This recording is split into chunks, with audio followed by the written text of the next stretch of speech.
welcome to the Midnight Lore channel.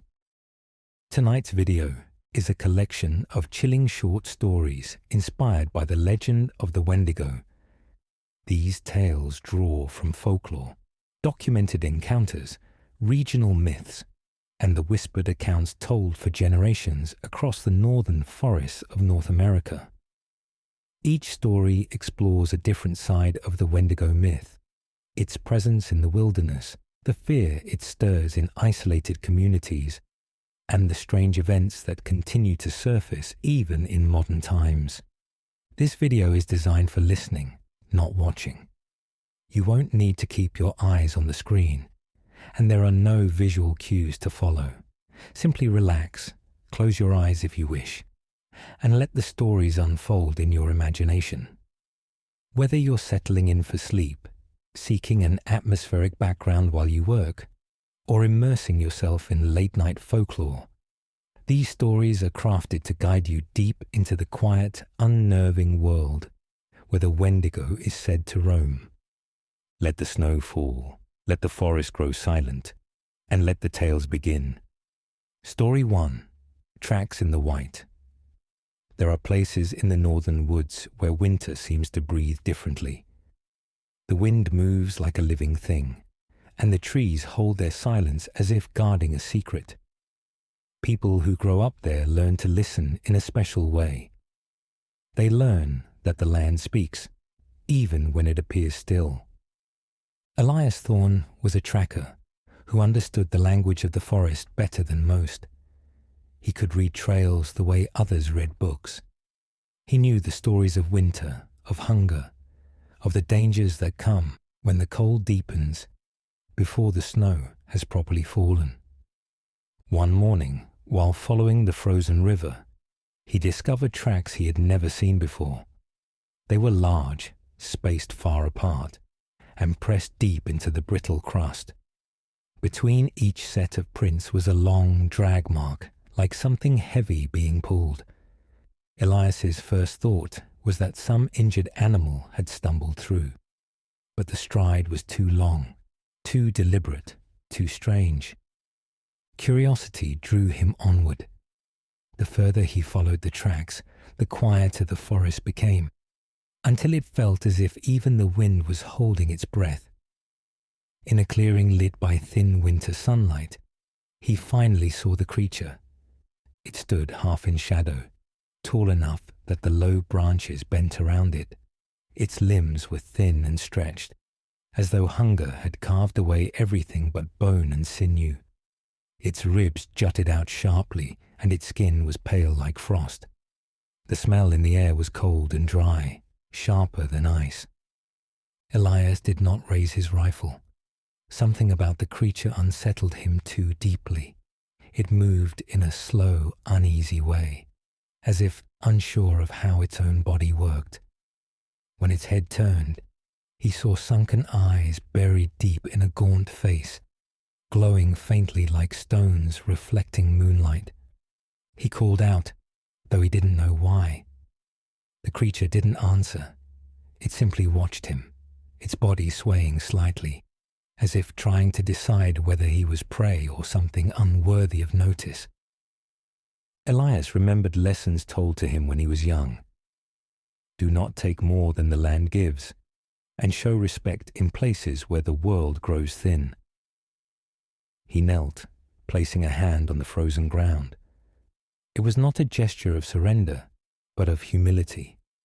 He hoped the creature understood whatever message he was trying to send. For a long moment, neither moved.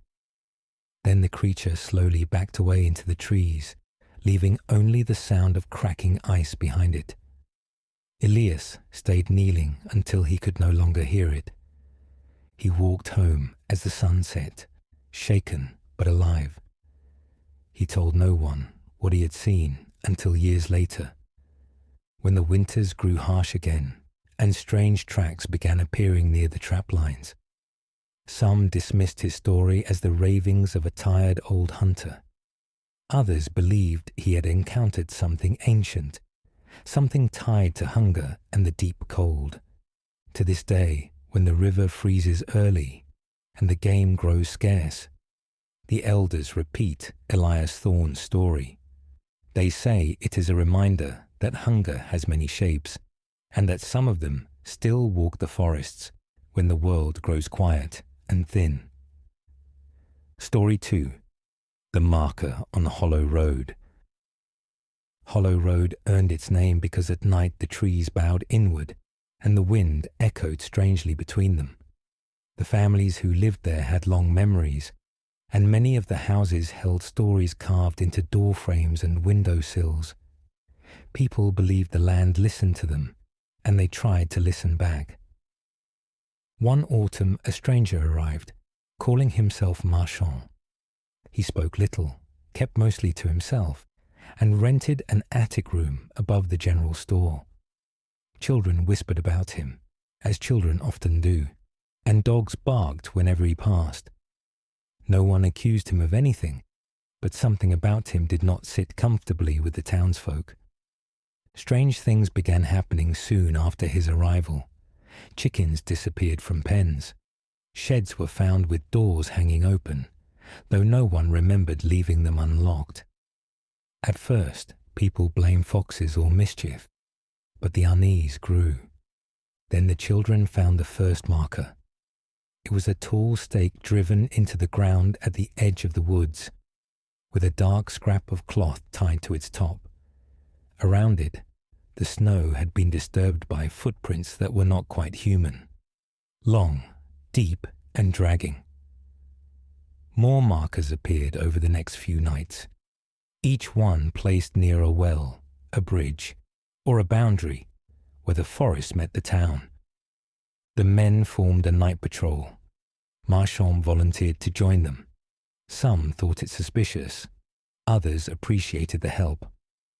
The patrol followed the strange tracks into the woods until they came upon a collapsed hut none of them had seen before. Inside lay bones, scraps of fur, and a journal filled with frantic handwriting. The last line written inside read, "The hunger speaks its name." That night the wind shifted. Dogs wailed until dawn. People barred their doors, and lamps burned in every window. On the fourth night, a child's glove was found on a doorstep, though it belonged to no one living in the town. The following morning, the miller's daughter vanished from her bed. Around the barn, those same long, dragging tracks circled in the snow. Desperate, the townsfolk remembered an old tale. It said that a monster driven by hunger could sometimes be diverted if offered something given freely and honestly. Whether this was a superstition or a true belief didn't matter. Fear made people try things they would normally ignore. They placed a pot of meat at the edge of the woods as an offering. By dawn, the pot was overturned, the meat gone, and in the snow were the impressions of something kneeling beside it, as though a man who had forgotten how to be human had bent to eat. Marchand disappeared that same morning. He left behind all his belongings, as if he had simply stepped out of the world. Some believed he had run away to avoid suspicion. Others whispered that he had been taken, or that he had been part of what stalked them. The townsfolk rebuilt their fences and tried to return to ordinary life, but they never forgot the markers. Even years later, they kept a lantern burning at the edge of the woods on cold nights. When travelers asked why, they were told only that light helps hunger remember where it is not welcome. Hollow Road still stands, quiet and watchful. The stakes are gone, the strange cloth long vanished, but the stories remain. People there still tell their children that hunger can take many forms, and that once it finds a voice, it may try to speak again. Story 3. The Scent on the Wind. Elias Turner had spent most of his life in the pine-dense outskirts of Ironjaw Ridge, a quiet northern settlement that rarely appeared on maps. He wasn't afraid of the forests, not the way newcomers were. He knew the trails, the weather, the wildlife, He knew the sounds of the woods like he knew his own heartbeat. But in the winter of 1979, something changed. It started with a smell carried on the wind, a thick, coppery scent that reminded him of old blood and something sickly sweet, like rotting fruit. He noticed it each morning while chopping wood behind his cabin. It arrived with the dawn breeze, lingered a few minutes, then drifted away. At first, he blamed a wounded animal, a bear maybe, or a wolf that had dragged something into the undergrowth. But as the days passed, the scent didn't fade. It grew stronger. One night, unable to shake the unease, Elias took his lantern and followed the smell into the trees. Snow muffled his steps as he moved deeper into the woods than he usually dared after dark. The scent tugged at him, guiding him like an invisible thread. He found the source of it near the riverbank. Not an animal. It was a set of prints in the snow, long, twisted tracks that looked almost human. Almost, but not quite. Too long in the arch, too deep at the heel, with claw-like imprints dragging at the edges. The moment he knelt to examine them, the woods went silent. No wind, no river, no birds, only the crackling of his lantern flame. Then he heard breathing behind him, slow, ragged, starving. He turned, lantern shaking in his hand. Just beyond the ring of light stood a tall, gaunt shape. It wasn't moving, just watching. Its eyes reflected the lantern glow like a deer's, but the face around those eyes wasn't human. The smell was overwhelming now, pressing against him with every breath. Elias didn't run. Something told him that movement would be the end of him. Instead, he lifted the lantern a little higher. For one flicker of a moment he saw the thing clearly. The stretched limbs, the skeletal ribs, the pale, frost-bitten skin clinging to its skull-like face, and the mouth, too wide, teeth too long, trembling with hunger. Then the lantern went out. When the sun rose the next morning, Elias staggered out of the forest, frostbitten and delirious. He remembered nothing after the darkness. His neighbors found him wandering along the road, muttering about eyes and hunger and the smell. He moved to the city the following spring. On the rare occasions he spoke about that winter, he always said the same thing. A predator can track its prey by scent. And he was certain the scent he'd followed that night had not been its scent. It had been his. Story 4. The Snowbound Camp. In 1996, a group of 5 university students from Minnesota State planned a winter camping trip on the edge of Red Cedar Forest. They weren't thrill seekers or paranormal hunters. They were just photography students chasing dramatic snow landscapes for a final project. They checked in with the ranger station, logged their campsite, and hiked out before sundown. Their tent was pitched by nightfall, a bright orange shelter under the heavy boughs of frozen spruce. The first night passed without trouble, though they heard distant howls echoing across the tree line. Wolves, they guessed. Nothing unusual. By the second night, a storm rolled in fast. Heavy snowfall buried their tracks. The wind howled around the tent, flattening the walls inward with each violent gust. Around midnight, they heard something else. Not the wind, not wolves. It was a voice.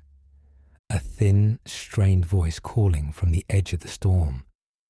At first, they thought it was someone lost, shouting for help. They unzipped the tent a few inches, shining a flashlight into the whiteout, but saw no shapes, no movement, only the swirling snow. Then the voice called again, closer this time. "Help me." It was wrong. The tone was hollow, stretched, like someone imitating a voice they'd once heard long ago. The students zipped the tent shut. They listened as the voice circled their camp, repeating the same two words over and over. Help me, help me. Sometimes it sounded far away.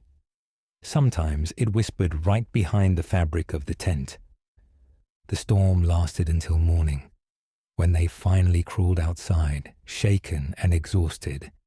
They found no footprints around the campsite, not a single one, only smooth, untouched snow. They packed immediately and hiked back toward the ranger station, but the storm had erased the trail. They navigated by compass and guesswork, moving slow, hungry, and terrified. By late afternoon, they spotted something between the trees.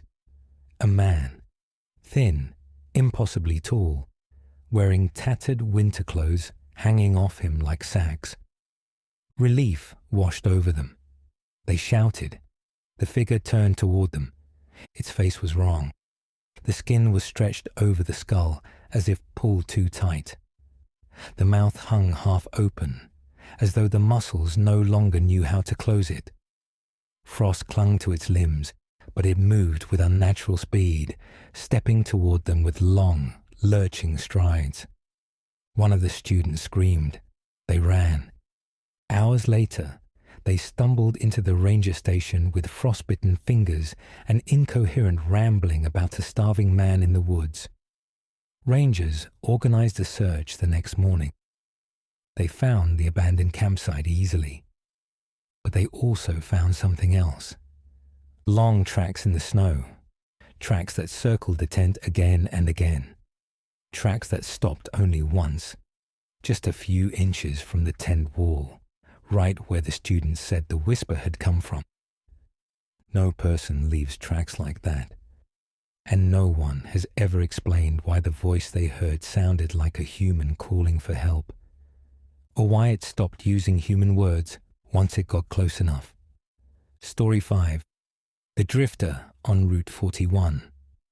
In the early 1980s, long-haul truckers along Route 41 began reporting the same strange encounter. It always happened in the deep hours of the night, usually between 2 and 4 in the morning, when the road was empty and the forest pressed close to the asphalt. They called him the Drifter. He appeared at the roadside without warning, standing just beyond the reach of the headlights, tall, thin, wearing what looked like a shredded parka and boots that didn't seem to match. Some drivers said he carried a pack, others swore his hands were empty, but all agreed on one thing: his face never looked right. The first trucker to report him was Dale Hutchinson, a veteran driver with 20 years on the road. He said he saw the man standing on the shoulder, waving for help. The night was freezing, so Dale pulled over without thinking. He cracked the passenger window and asked if the man needed a ride. The Drifter didn't speak. He only leaned forward, and that was when Dale saw his face properly. The skin looked frostburned and stretched thin against the bones. The eyes were too bright, too reflective, and when the mouth opened, it seemed to open too far, like the hinges didn't stop where human jaws normally would. Dale slammed the truck into gear and sped off, the man's long arms scraping across the door as the vehicle lurched away. He didn't look in the mirror. He didn't want to see whether the man was still standing there. Over the next few months, more reports came in. Drivers said the Drifter had started appearing farther north each time, as though following the highway mile by mile. Some saw him walking along the ditch, moving with a long, loping stride no human could manage. Others saw him standing directly on the center line, forcing them to swerve. One driver claimed the Drifter was running alongside his truck for several seconds before falling back into the dark. The final sighting was in early winter. A pair of snowplow operators spotted the figure crouched at the tree line, tearing into something with its teeth. When the plows passed, the thing looked up at them. Its mouth glistened with red, and then it stood. It was taller than either operator imagined. The following week, authorities closed off a 10-mile stretch of the road after finding a set of enormous footprints trailing into the woods. They said it was probably a bear. No one believed that. The sighting stopped after that, but truckers still talk about the drifter on Route 41. They say he only appeared to those who stopped, those who slowed, those who cared enough to try helping a stranger in the cold. They also say he's still out there, walking north, waiting for another engine to slow in the snow. Story 6. The cabin that shouldn't be there. In the mountains outside Fort Creek, there's a story locals share quietly, usually near winter. They warn hikers about a cabin hidden somewhere deep in the forest. A cabin that appears only during the coldest nights. A cabin that wasn't built by human hands. The tale begins with Leah Morgan, a park volunteer who went missing during a routine trail check in 2003. She was experienced, well-equipped, and familiar with the terrain. Search teams combed the area for 3 days without finding a single trace. No footprints, no gear, no sign of struggle. On the 4th day, just as they planned to scale back the operation, Leah stumbled out of the tree line near the ranger station. Her clothes were intact, but she was shaking violently. The first thing she asked was whether the cabin was gone.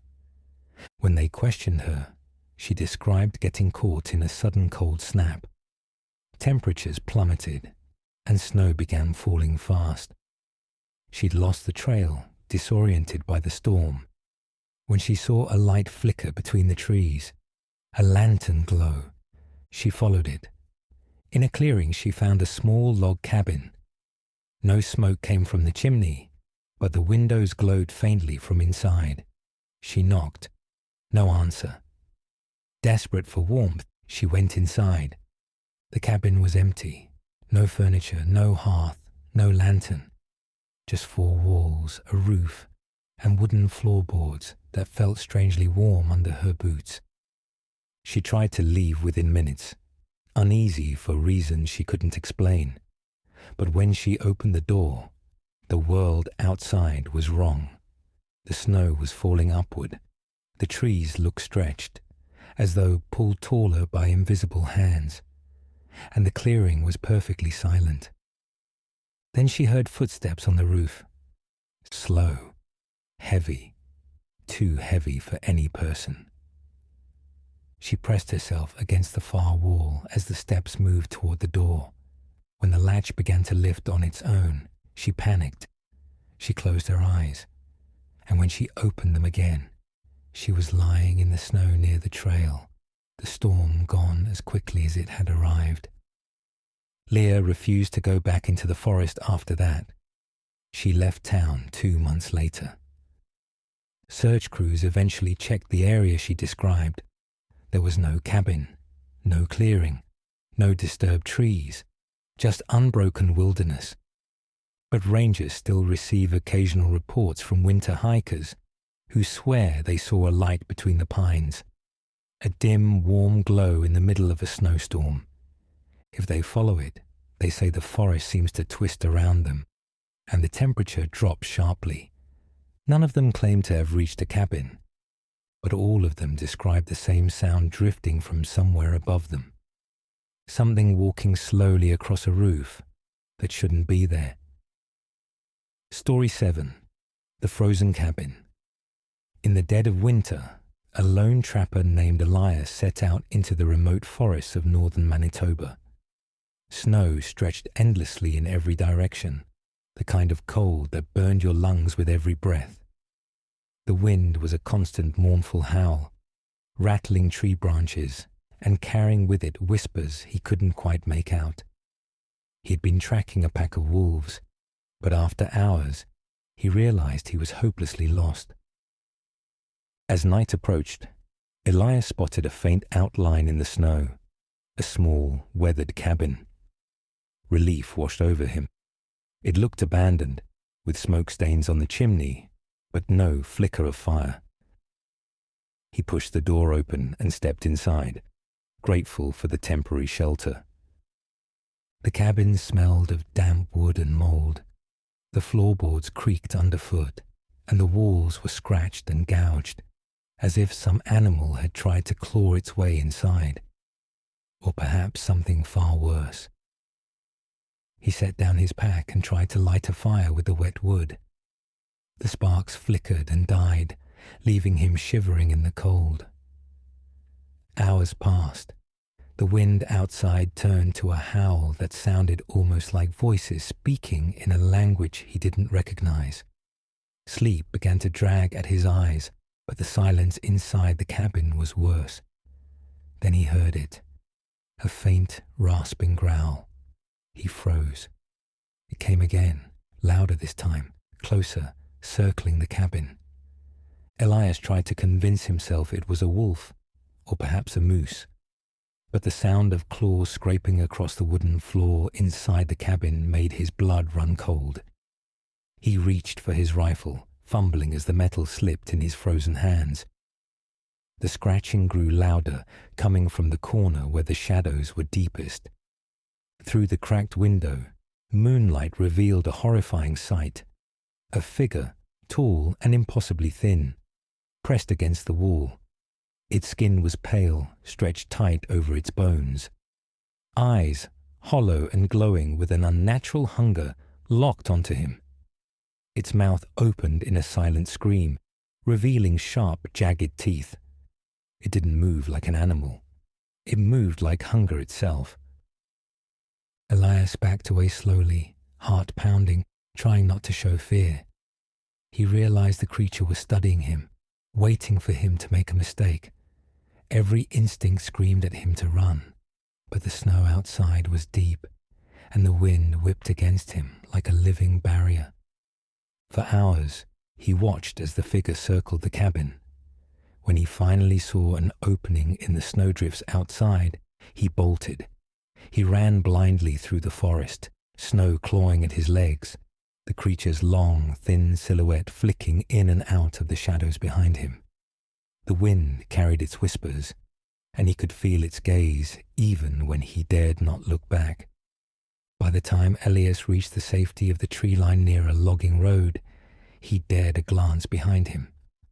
The figure had vanished, leaving only footprints in the snow, too tall and too human-like to belong to a wolf or a bear. The next day, he returned with a group of locals, hoping to find the cabin.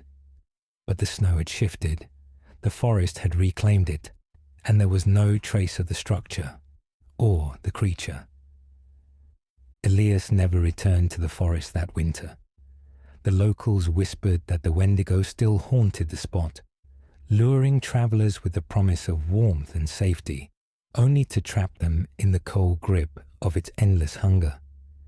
Some say if you wander those forests at night, you can hear the scratching again, or glimpse a tall, emaciated shadow just beyond the trees, waiting for the next lost soul. Outro. As I bring this video to a close, let us remember the moral of these stories. The forests are vast, and the shadows are long. These stories remind us that some legends are more than just tales. They are warnings, echoes of the wild and untamed. The Wendigo is not just a monster. It is a mirror of human hunger, greed, and isolation.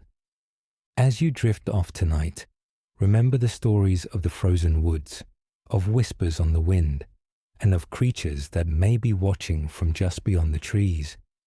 Sleep well, but not too soundly.